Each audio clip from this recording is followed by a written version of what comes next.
Welcome back to Merendiando. Merendiando. So after we had amazing artists for the Caminos Festival and the podcast, we figured out that you haven't met two of the amazing artists that are us. It's us. We got some feedback saying, this is all really wonderful, but like, who are you?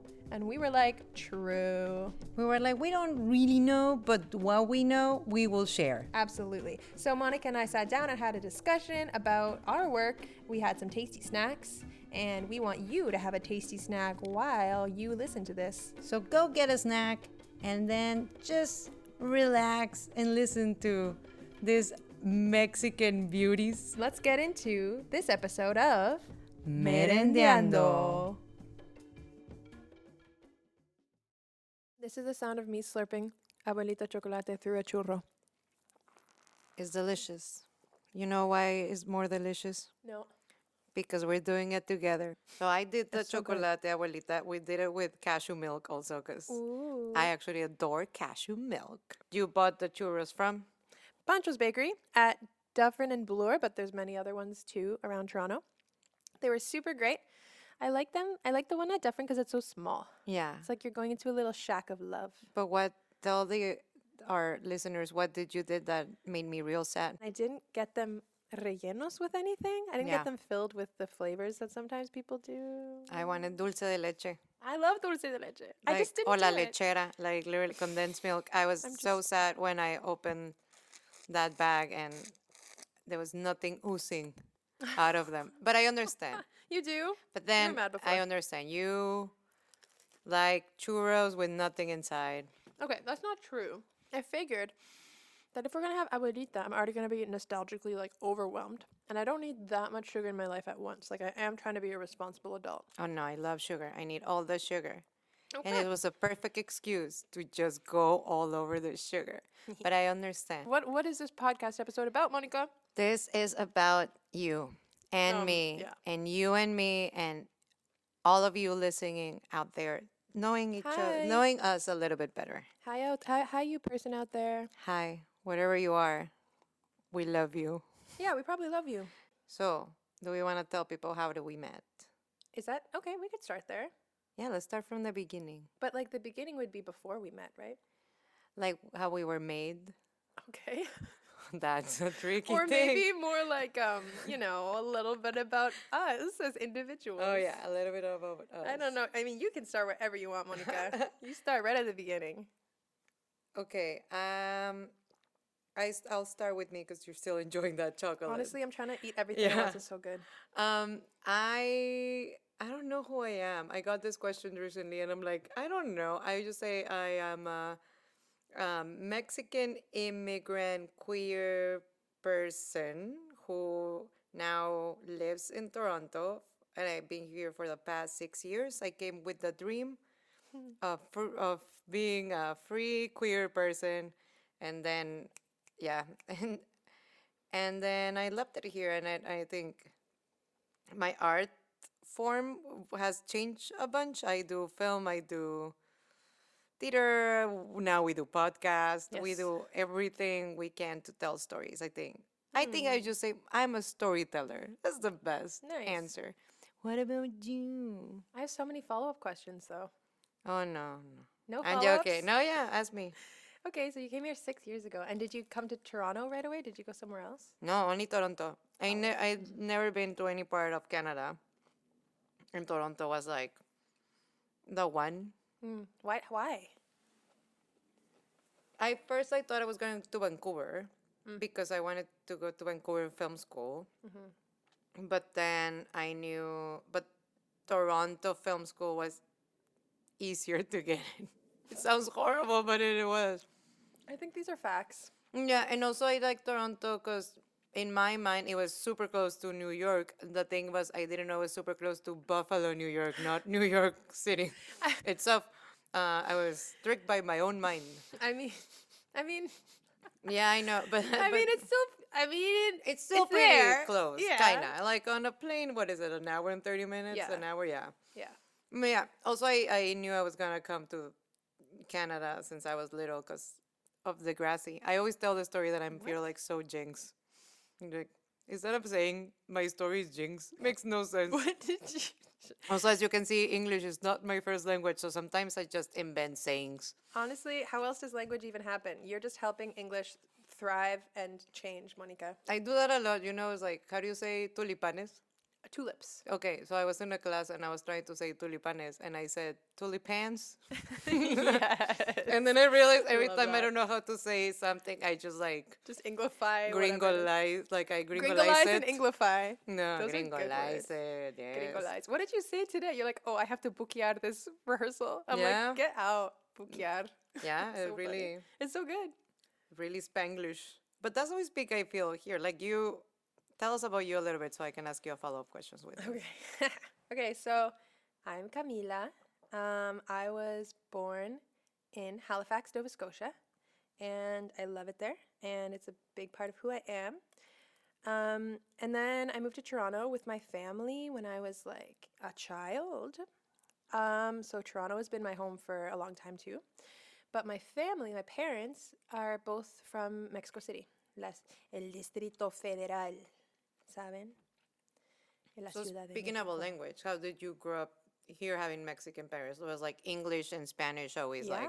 Yeah. Like I don't know, I learned English and Spanish at the same time. Basically, when I was at home and my mom was like taking care of me as a baby, it was like Spanish all the time. But I learned to speak English and Spanish basically at the same time. And then in my like younger childhood years, I basically just spoke English, but I did speak Spanish, but English was like, I used it way more. And then I remember when I was like 8-ish, I went up to my parents and I'm like, you guys, I really want you to teach me Spanish because you keep talking about stuff and I don't know what you're saying and I know you're talking about me. And they're like, oh, okay. So then I don't really know what happened, but from that point on, like, I just learned a lot more Spanish and I used it at home. That's a bit about me. Like, I just am obsessed with Mexico. It's kind of weird. Like, I know that I'm a cultural worker. Like, I'm also a storyteller. I work in culture. I create culture. I engage in conversations about culture. It's like what I'm interested in. But my own culture, my own identity, I'm like fascinated by. Hopefully this isn't narcissistic. If it is, like, hook me up with a therapist, yo. But basically, like, I'm so curious about culture and I'm so fascinated by Mexican culture. I always think that with you because I feel sometimes you are more of a Mexican than me in a way. gosh. Like, not not that. true. We're all Mexicans inside.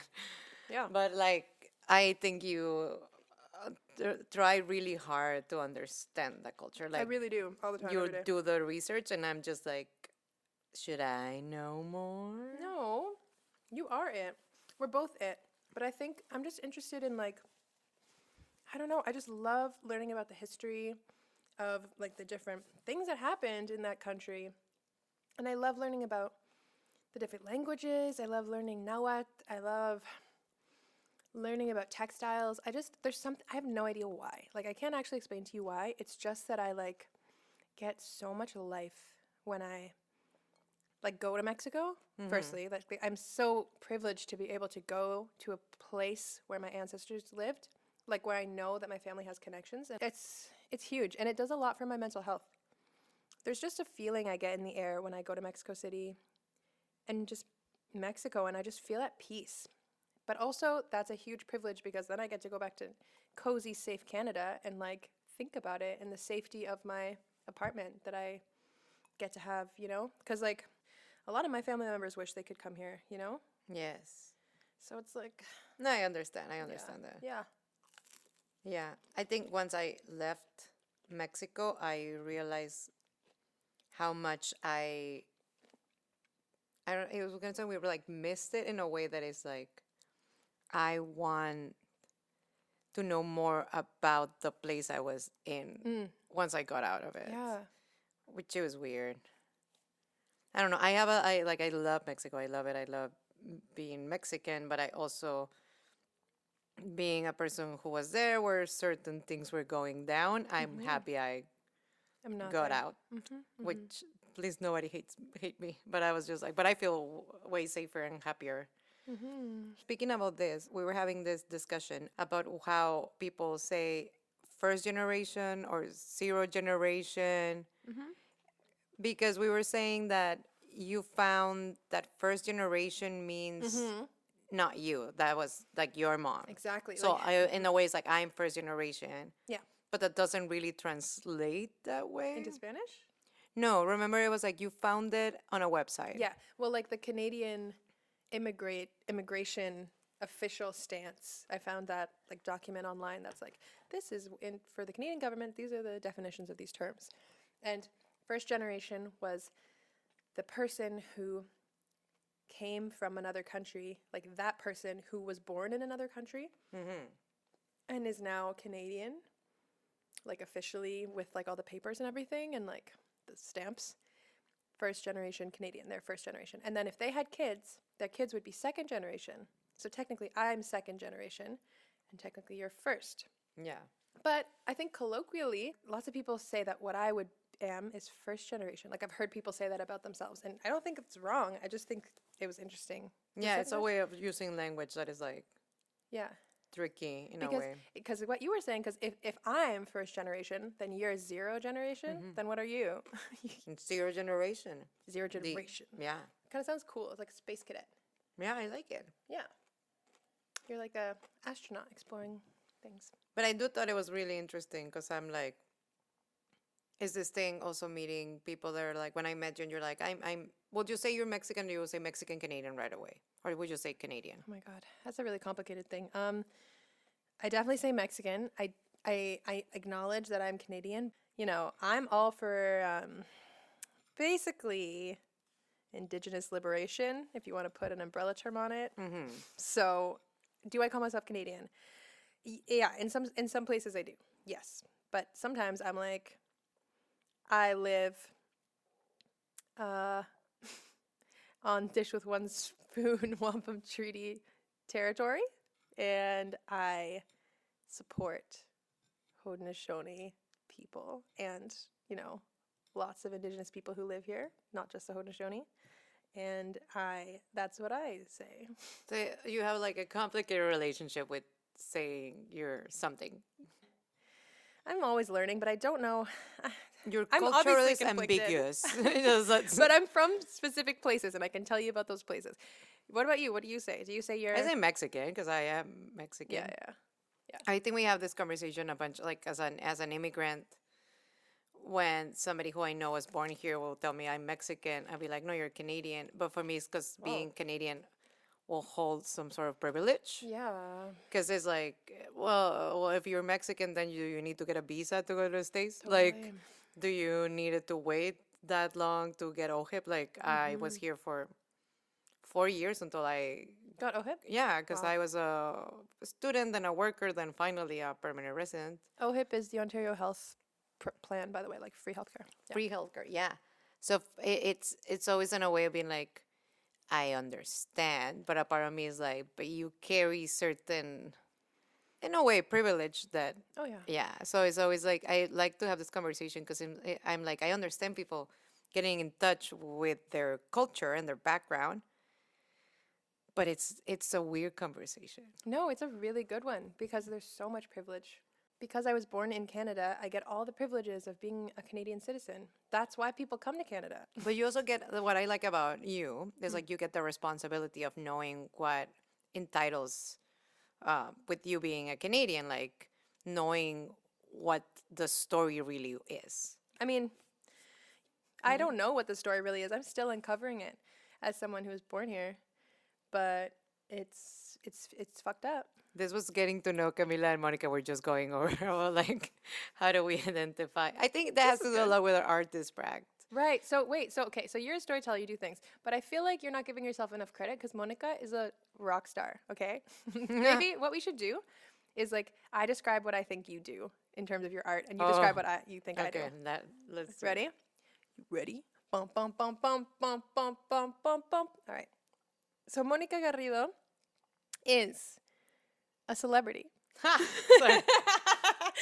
Mónica Garrido is a comedian. Mónica does sketch comedy, stand up a little bit sometimes, works a lot with Second City, is in a bunch of different troupes with Second City. And Mónica has also directed film and been in films and also is in a Latinx drag king boy band called Boy Band the Boy Band, which is really amazing.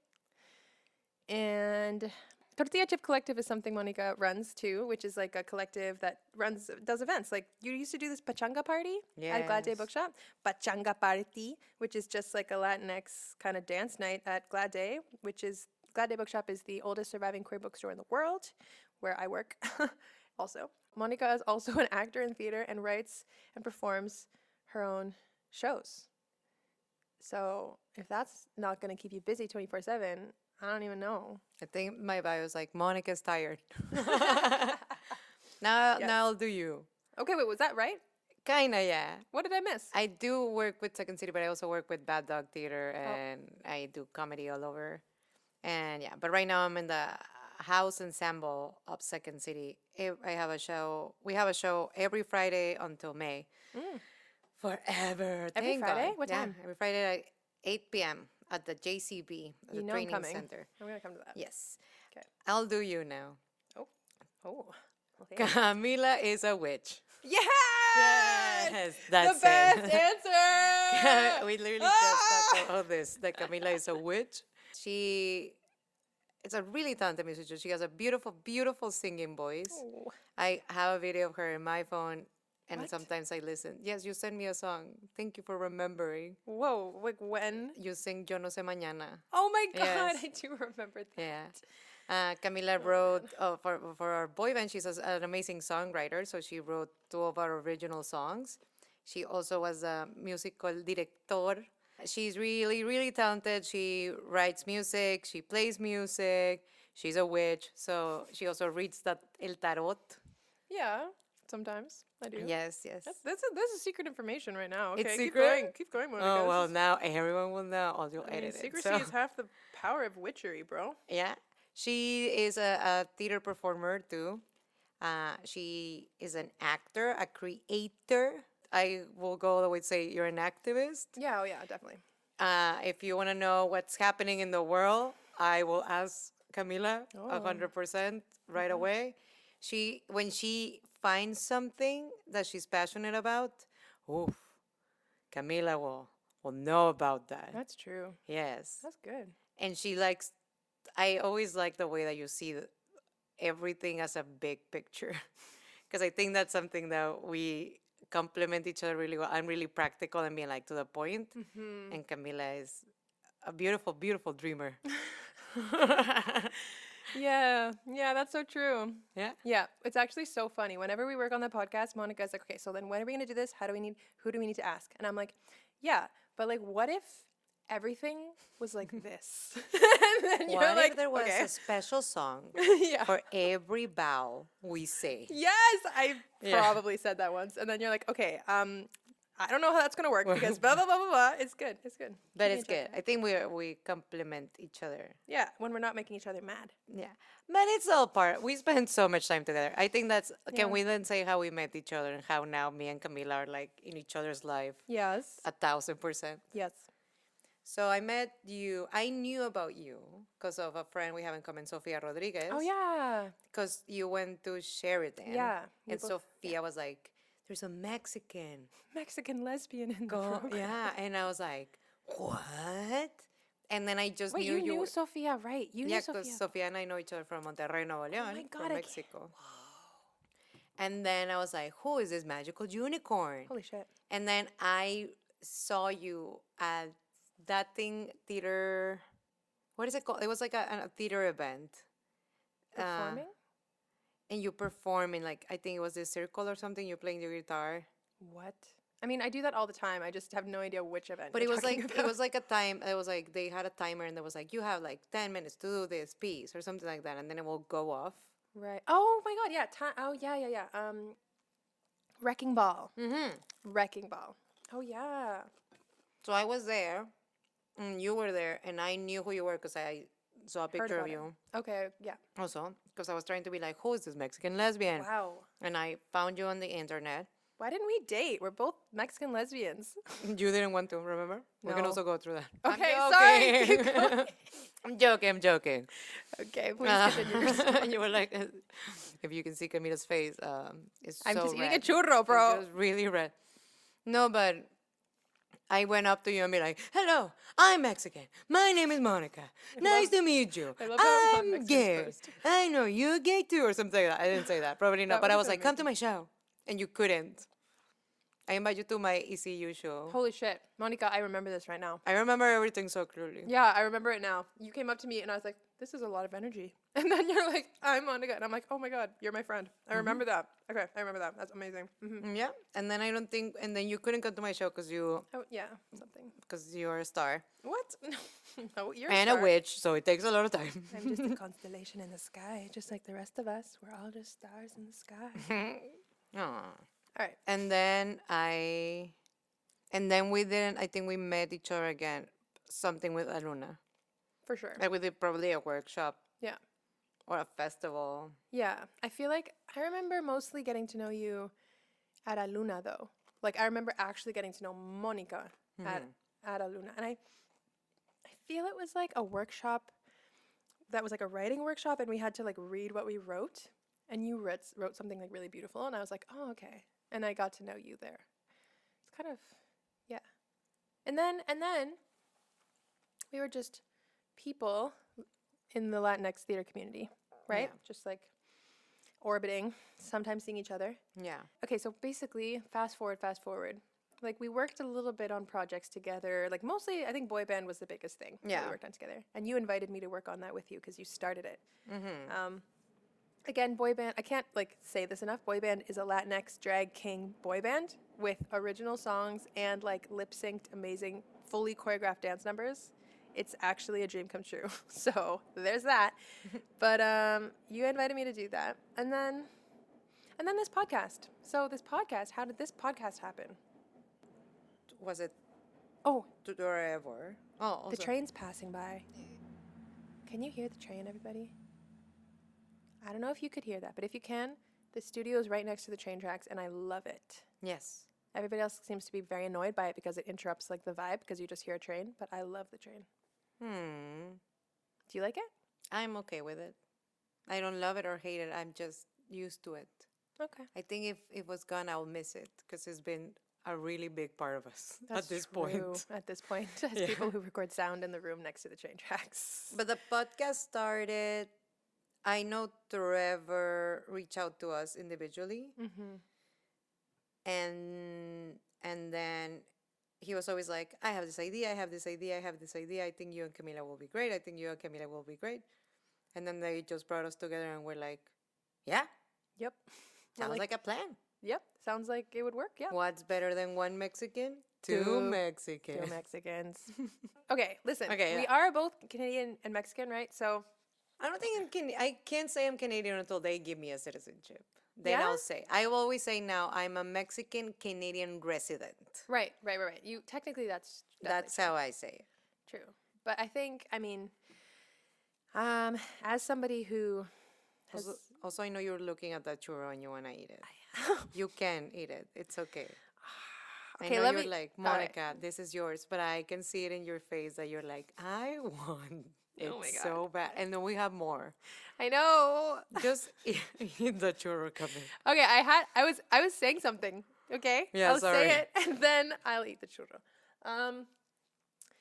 As someone who's as someone who's a Canadian, like even though I say I'm Mexican, I for sure do not have citizenship. I could get it because my parents are Mexican, and I've been talking about going through that process. Actually, like I'm interested in doing it, but I'm not. But I still say I am just because like everything about me is. Yeah, it's understandable. Yeah, but that's kind of how I see you. I see you as Canadian. So I just thought I would say that. I don't know. I just, because of the reason that you're here and the way that you live here, like you just are to me. I always think that every time I walk, even walking here today, I was like, I can't believe I live here. It happens to me Really? so often. Every time I walk everywhere, I'm like, how did I end up here? Because Whoa. you know, when you plan things, but you're like, we'll see what happens. Oh my God, every fucking day. So that's how I kind of, like, I was like, I'm going to go to Toronto, study film, and see what happens. And I remember some of my friends in Mexico were like, well, you'll be back in like a year. And then just because they said, I was like, never coming back, because I always do what they told me I can't. And because it's Mexican, no Mexicant. I'm joking. But yeah, but I remember I was like, once was here for not even a month, like I think 2 weeks, I knew I was like, it felt like home weirdly. But I always surprise myself when I'm here. I'm always like, wow, I can't believe I'm here. That's cool. It's a dream. Oh, Canada. Oh, Canada. So Trevor brought us together. Yep. And that's how we started Merendiando. We sat down once and we were like, what's your ideas? What's my idea? Then we The put that Mexican together. thing was our unifier for a lot of the stuff we thought for the podcast. Yeah. Can I say something about that? See. Obviously, we've talked about how much we love Mexico, but I think it's important as Mexicans to also say Mexican supremacy is real. Like, as people who are under the umbrella of Latinx, people call other people Mexican all the time. Yes. People who are straight up not Mexican, and it's very frustrating for everyone. So if you are Salvadorian and you've been called a Mexican, I apologize. If you are from Ecuador and you've been called a Mexican, I apologize. That's so stupid. apologize. People are stupid sometimes. And as two people who have a big platform and who are Mexican, I'm just going to say shout out to every other Hispanic country, every one of them. Hi, you also exist and you're different, and it's good. It's important. It is. Yeah, because people are just like, oh yeah, that Mexican. And I'm like, they are from Venezuela. Can you sit down? I love that you say that because I use Mexicanisms all the time. Like what? Like one of my best friends, Lucia, that is from Peru, who's also a boy band. Lucia spends so much time with Mexicans that every time they go back to Peru, when they speak Spanish, their family and friends are like, why are you saying? And because sometimes, I don't know if this happens to you every No time. mames. No mames, qué pedo. Chingao. No, but I always think like, I think when I meet somebody who speaks Spanish, we're like, we speak exactly the same Spanish, which is a lie. So, but I just love that meeting people here and then trying to, even to communicate in Spanish, you need to understand how to communicate. So it's so beautiful to be like, oh my God, we both speak Spanish.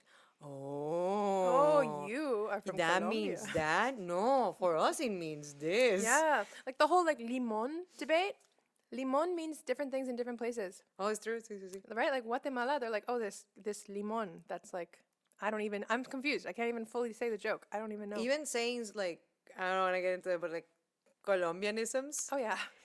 with Mexicanisms. Oh no, sometimes they mean really different things. Like what? You're thinking of something. I'm not gonna say it because Yes. it's tricky. Is it? No, you but mean you mean it's racy? Yeah, a little bit. But it's just the way, like the expressions. I just love it because it's so. Sometimes you're saying the same expression, but it has like a different meaning in many different places. But you're like, oh, we all speak Spanish. Yeah, we were all colonized by Spain. But then everybody did their own like Yeah. lingo, and I just love it. I love it so much. Also, accents in this country, I just love every accent. Oh, you mean in English or like other languages? In every other language, is like Colombian accent. I think it's so beautiful. Oh man. Venezuelan accent. It's so. I think everybody's sexy. Also, I know. I'm just in love with a lot of Everybody. people. There's this video that BuzzFeed, I think Remezcla did, like the Latinx collective of BuzzFeed, and it's like which accent is the sexiest, and they blindfold. Oh yeah, I've someone. seen it. It's Oh my so God, good. it's such a dream. I'm like, can I just live like that? Can I just be in that video for the rest of my life? That'd be good. I just love it. I love it, and also again, shout out to Aluna who brought us yeah. together, because also in this company, I think we both have met people from Oh man, so many countries. so many countries, and it's so beautiful how we all try to live in like this tiny like piece of the earth, Yeah. and find each other as family. I just find it so beautiful. I totally agree. Yes. So we did season 1, and we learned so much, and it was really fun. And we did a lot of thinking over this little break, and we came up with a mission statement for the podcast. And it's good. So we're going to read it to you. So, Merendiando is a podcast that was created to provide a digital media platform that reflects the realities of making art in a complex world, from the perspective of 2 queer artists born in Mexico and Canada, who are Mexican and Canadian in different ways. Hosts Mónica y Garrido and Camila Diaz-Varela share perspectives from their queer, Latinx, settler, and English Spanglish experience, and discuss the cultural complexities of making art in supposedly one of the most multicultural cities in the world, Toronto. With snacks that remind them of home, wherever that is, with the intention of grounding the process of making and presenting art in real-life conversations for people who are passionate about their culture. Merendiando is also a platform to showcase local artists engaged in creating their culture, to come together to share a meal and discuss different topics. And talking about snacks, tell me, ¿cuál es tu snack favorito, tu merienda favorita? Oh, I was thinking about this the other day. It's actually super hard. I love fruit. Okay. So I feel like my number one fruit, like my number one snack would be umbrella fruit, any fruit. But to get really specific, maybe tuna, maybe red tuna, maybe Manila mango, maybe pineapple, maybe wild blueberries. But if it's not going to be a fruit, it's going to be oysters. Oh my God, for snacks? Yeah. Oh, you're fancy. I'm from the East Coast. Oh. I also am fancy. I love oysters. I love oysters. What's your favorite snack? My favorite snack, it depends. So merienda, when I used to have it in Mexico, in casa de mi abuelita, it would always be like pan. Pero my favorite panecito, it will be conchas. Yes. Which conchas can also have a double meaning, if you know what I mean. Hey. Is anybody gay here? Gays. I'm not sure. Are you gay? No. Okay, got it. No, I'm a lesbian. Ooh. Hope my parents don't listen to this podcast. Oopsie whoopsie. Fun fact about me, my parents don't know. I'm a queer. I swear that's an entire podcast in itself. But yeah, I like love you, Monica. Conchitas with chocolate or cafecito. Con café con leche. That was like my snack. Totally. That's awesome. And here, I don't know. I haven't found a snack that I love. But also, if I can just have a mazapan with me, like mazapan is with me. If I like need a quick pick me up, mazapan is number 1. Nice. But yeah, conchas. Here I think more like I will be almond croissant. Oh, that is very Toronto of you, actually. But conchas forever. I love conchas in every way I can get them. I'm so proud of you for You're loving like, conchas. stop saying conchas. No, I'm like, keep saying conchas. Thank you for listening. Maybe now you know a little bit more about us. I hope. I think there's too much to say. Yeah. And also, do you really know yourself?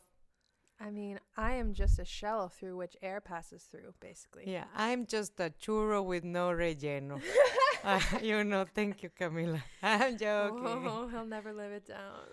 No, but I hope you got a little bit of a glimpse of who we are. Yeah. And now you know a little bit more about how the podcast was made. And hopefully through this season, you'll get to know us more. And also you'll get to know amazing, amazing artists I will bring to you. Join us. We're so happy that you're here.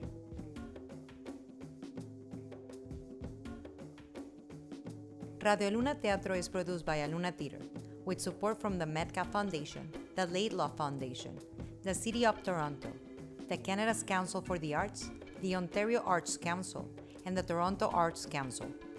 Aluna Theater is Beatriz Pizano and Trevor Schwellnus, with Sue Balint and Nahmens. Radio Aluna Theater is produced by Camila Diaz-Varela and Mónica Garrido. For more about Aluna Theater, visit us at alunatheater.ca. Follow at Aluna Theater on Twitter or Instagram, or like us on Facebook. Follow and subscribe to this podcast on iTunes, Google Play, and wherever you get your podcasts.